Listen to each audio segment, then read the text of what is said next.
हटा के अपने मन के सारे टेंशन इधर लगाए अपनी पूरी अटेंशन खोल के अपने दिमाग का फाटक। देखिए आज का हमारा नाटक और नाटक का नाम है जहाँ सोच वहीं स्वच्छता और जिसके निर्देशक है रणधीर कुमार और टीम के सभी सदस्य। तो आइए शुरू करते हैं नाटक।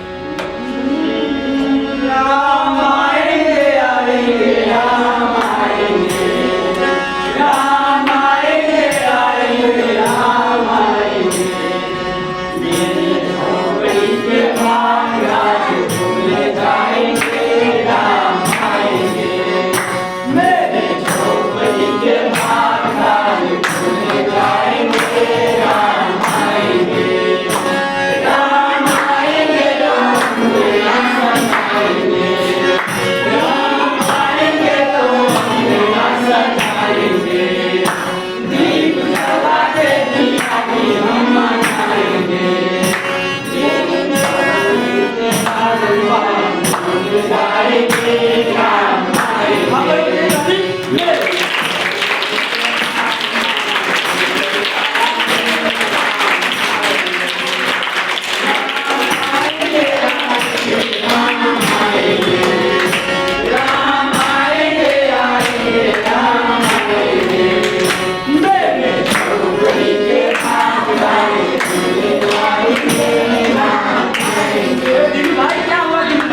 क्या हुआ दिन भैया?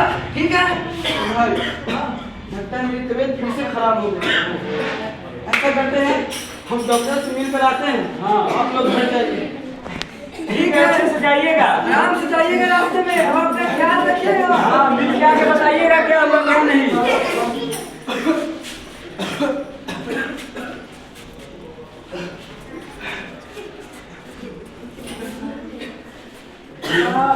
जीनू डॉक्टर साहब प्रणाम। डॉक्टर साहब क्या हुआ जीनू?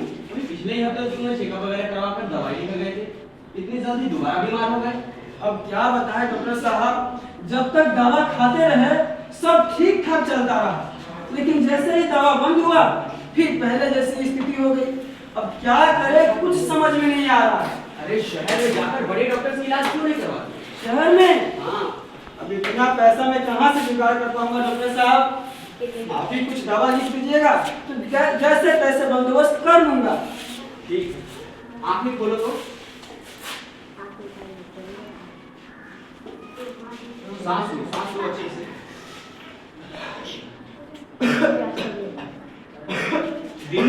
दीनू मुझे लगता है तुम्हारी बीमारी का कारण कुछ और है। हमेशा इन्फेक्शन हो जाता है। हाँ डॉक्टर साहब हमको भी समझ में नहीं आ रहा कि इन्फेक्शन कैसे हो जा रहा है। अच्छा ऐसा करो, रविवार को मेरी छुट्टी है, मैं तुम्हारे घर पर आऊंगा और पता लगाने की कोशिश करूंगा कि इन्फेक्शन क्यों हो रहा है। ठीक है? ठीक है डॉक्टर। फिलहाल ये दवा खाते रहो, वो भी गर्म पानी के साथ। डॉक्टर साहब दिन में एक बार या दो बार? 2 टाइम खाना है, सुबह शाम दोनों टाइम। ठीक है डॉक्टर साहब प्रणाम। डॉक्टर साहब जो एक नेक इंसान थे एवं सामाजिक कार्यकर्ताओं का एक दल भी चलाते थे। वो रविवार को दीनू के घर पहुंचते जो बीमार रहते हमेशा। अरे तुम्हारी कैसी कैसी नौकरी है, कई बार तुम्हें छुट्टी नहीं रहती? हाँ घर का काम काज कौन करेगा? सरकारी नौकरी है, प्राइवेट नौकरी है, दिमाग खराब करते रहते हैं। प्राइवेट नौकरी में कभी छुट्टी मिलता है जी? सरकारी स्कूल में छुट्टी मिलता है कि नहीं? घर का काम काज कौन करेगा? खाली औरतें करेगी ना घर के काम काज, मर्दाना नहीं करेगा। अच्छा जी, अब मर्द लोग कब से घर में काम करना शुरू कर दिया जी? हाँ, तो औरत लोग कब से कहा था कि काम शुरू कर दी? देखियो हम ज्यादा नहीं लगाओ। ज्यादा तो ये कभी झोलवा देंगे झोलिए में। दीजिए, ठीक नहीं होगा बता रहे हैं। ठीक का नहीं होगा। याद है घर बाहर का काम कर रहे हैं, यही घर का काम कीजिए, नहीं कर रहे तो मत कीजिए। साफ सफाई नहीं करेगा। लीजिए अपना। दीनू, अरे ओ दीनू, कौन? अरे बाहर आओ, मैं आया हूँ। डॉक्टर साहब, अरे डॉक्टर साहब प्रणाम। डॉक्टर साहब प्रणाम। ये कैसे तुम्हारी? ठीक है। क्या हुआ दीनू? कुछ नहीं, क्या बताया? वो तो मैंने देखा। आज मैं सबसे पहले तुम्हारा रसोई घर देखना चाहूंगा। रसोई घर? हाँ। रसोई घर क्यों देखेंगे? अच्छा ठीक है डॉक्टर साहब आइए। सब डॉक्टर तो दिमाग देखते हैं, ये डॉक्टर रसोई घर देखेंगे? रसोई घर में क्या है? डॉक्टर साहब बच जाइएगा तो बच्चा सब पानी गिरा देता है। डॉक्टर साहब ये है रसोई घर, देखिए। ये क्या दीनू? क्या हुआ? पीने का पानी बिल्कुल खुला रखा हुआ है, चारों तरफ मकड़ी का जाल, साफ क्यों नहीं किया अभी तक? और ये सब्जी के छिलके यहीं पड़े हुए हैं, क्यों? वो क्या है डॉक्टर साहब, मैं तो अक्सर बीमारी रहता हूँ, तो मेरी घरवाली आती है ना, वो साफ सफाई करती है। अब समझ में आ रहा है कि तुम्हारी ये स्थिति क्यों है। क्यों क्यों डॉक्टर साहब? बहुत ही गलत ढंग से जिंदगी जी रहे हो तुम। क्या? देखो दीदी, हवा में धूल कण उड़ते रहते हैं, जो हवा में बहते हुए निरंतर पानी के ऊपर परत दर परत जमा हो जाते हैं, और वही पानी तुम पीते हो। तो तुम पानी के साथ साथ उसमें जमे हुए धूल कण भी पी रहे हो, और ये सब्जी के छिलके और जालों के कारण ढेर सारे मच्छर, मक्खी, नुकसानदायक जीवाणु कीटाणु तुम्हारे इर्द गिर्द फैलाकर तुम्हें हमेशा बीमार बनाए हुए हैं। हाँ डॉक्टर साहब, आपकी बात तो बिल्कुल सही है, लेकिन डॉक्टर साहब इसे छुटकारा कैसे मिलेगा? अरे सबसे पहले इस पानी को फेंक कर साफ पानी भरो, साफ पानी। वो भी स्वच्छ स्थान से जहां मल मूत्र विसर्जित न किया जाता हो। उसके बाद उस पानी को किसी ढक्कन से ढक के रखो और मकड़ी के इन जालों को निरंतर साफ करते रहो। सब्जी के छिलके या अन्य कचरे को जितनी जल्दी हो सके कूड़ेदान में डाल दो, और प्रतिदिन घर में झाड़ू पोछा करते रहो, वो भी फिनाइल, डिटॉल या किसी अन्य कीटनाशक दवा डालकर, ताकि हानिकारक जीवाणु कीटाणु पैदा ही ना हो सके। हाँ डॉक्टर साहब, आप सही बोले, आज से मैं ऐसा ही करूंगा। समझदारी से काम लो दिन, जमाना बदल चुका है। महिलाओं के साथ अभद्रता तुम्हें कानूनी दाव पे फंसा सकता है, चाहे वो तुम्हारी पत्नी क्यों ना हो। उनका सम्मान करना तुम्हारी नैतिक जिम्मेदारी बनती है, वरना अगर वो पुलिस में शिकायत करने चली गई तो तुम बुरी तरह उलझ जाओगे। इसीलिए कहता हूँ, तुम्हारी पत्नी दिन भर की थकी हुई आती है, घर का सारा काम, साथ में नौकरी, इतना बोझ उठा रही है। अगर घर के अंदर साफ सफाई वाला काम तुम खुद कर लिया करोगे तो उसे मदद मिल जाएगी और तुम्हारी सेहत भी ठीक रहेगी, और उसकी नजर में तुम्हारा सम्मान भी बढ़ जाएगा। आप सही बोले डॉक्टर साहब, आज से मैं ऐसा ही हाँ, करूंगा। ऐसा ही करना है। अब मैं तुम्हारे घर के आसपास के माहौल को देखना चाहूंगा। हाँ आइए डॉक्टर साहब, अब मेरा तबीयत कभी भी खराब नहीं होगा, अब हम स्वच्छता पर ध्यान देंगे। डॉक्टर साहब आइए आइए, देखिए ये है आस पड़ोस। क्या यार दीनू, क्या हुआ डॉक्टर साहब? तुम्हारे घर के पास ये खुला नाला बह रहा है और तुम सभी लोग हाथ पर हाथ धरे बैठे हुए हो। ये खुला नाला बह रहा है, तो इससे हमको क्या मतलब, और हम इससे कैसे छुटकारा पाएंगे? अरे भाई, सरकार को अर्जी दो, इसे तुरंत ढकने का बंदोबस्त करे। अगर उधर से देर होती है तो तुम सभी लोग मिलकर उस कचरे को शहर से दूर बिराने में फेंक आओ, ठीक है? ठीक है डॉक्टर साहब, हाँ ऐसा ही करूँगा। ठीक है डॉक्टर साहब, चाय पानी पी लीजिए ना। बाद में फिर कभी। ठीक है ना। दीनू डॉक्टर साहब के कथनानुसार सभी लोगों को सूचित कर देता और रविवार को सभी लोग पंचायत भवन में ठीक 11 बजे उपस्थित हो जाते हैं, जिसमें मैं भी शामिल हूँ। आओ आओ, चलिए, चलिए, बैठो बैठो बैठो, आराम से बैठो डॉक्टर साहब।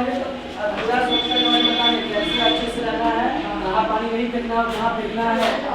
बहुत जानते हैं आपके डॉक्टर साहब। अरे डॉक्टर साहब, हमारी तबीयत ठीक हो गया। लीजिए, डॉक्टर साहब आ गए। डॉक्टर साहब, डॉक्टर साहब। डॉक्टर साहब आ गए सभी लोग। जी जी। देखो भाई, जब मैं पिछले रविवार को यहाँ आया तो देखा कि तुम लोग की आधी परेशानियों के कारण तो तुम लोग स्वयं हो। स्वयं में? थोड़ी सतर्कता बरतो तो बहुत सी परेशानी समाप्त हो जाएगी। साफ साफ बताइए डॉक्टर साहब कि हम लोग को क्या करना है। तो सुनो, सबसे पहले सफाई अभियान शुरू करो अपने अपने घरों से। उसके बाद सभी लोग मिलकर पूरे मोहल्ले की सफाई करो। कूड़ा कचरा फेंकने के लिए एक स्थान निर्धारित करो जो खुले में हो, और जहां से प्रतिदिन नगर निगम की गाड़ी कचरा ले जाता हो।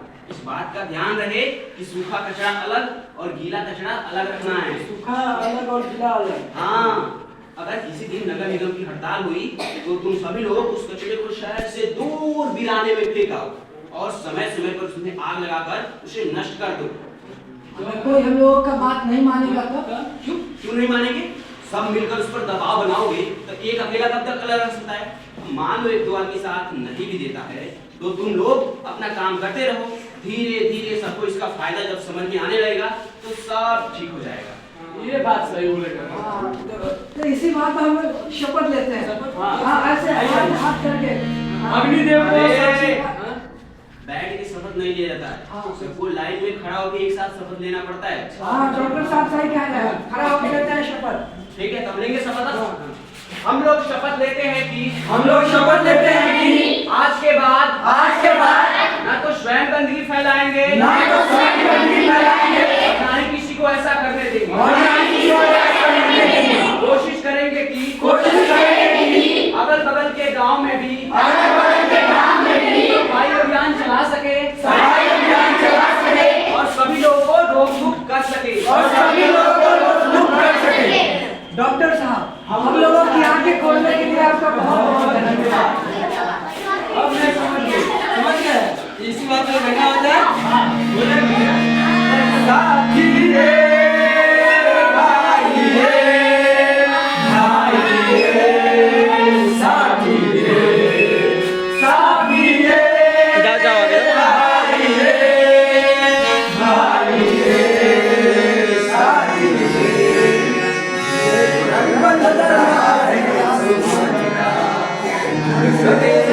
हवा तुम्हें ज्ञान का साथी रे भाई रे भाई रे साथी रे साथी रे भाई रे भाई रे साथी रे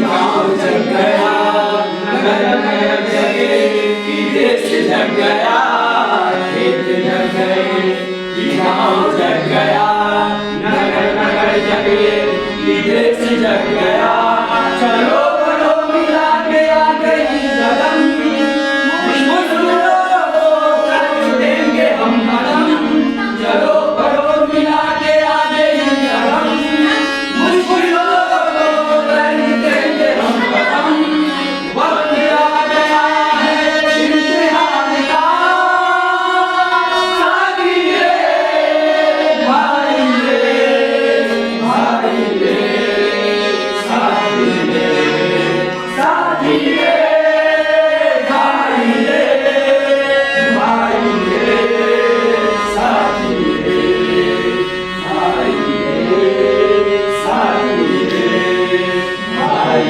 रे साथी रे भाई रे साथी रे।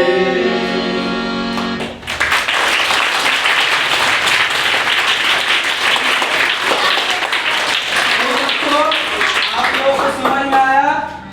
क्या समझ में आया बताइए?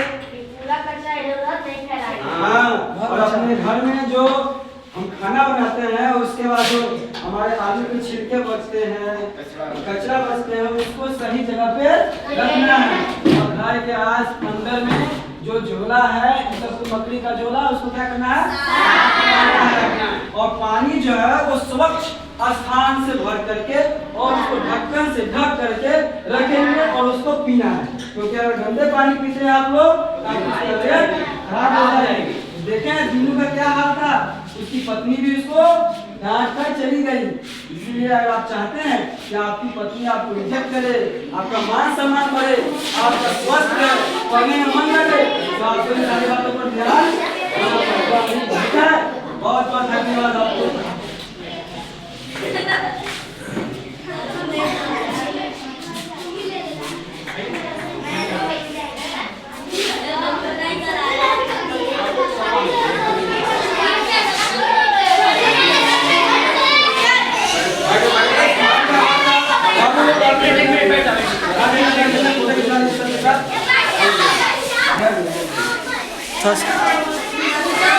हटे तो बाबू।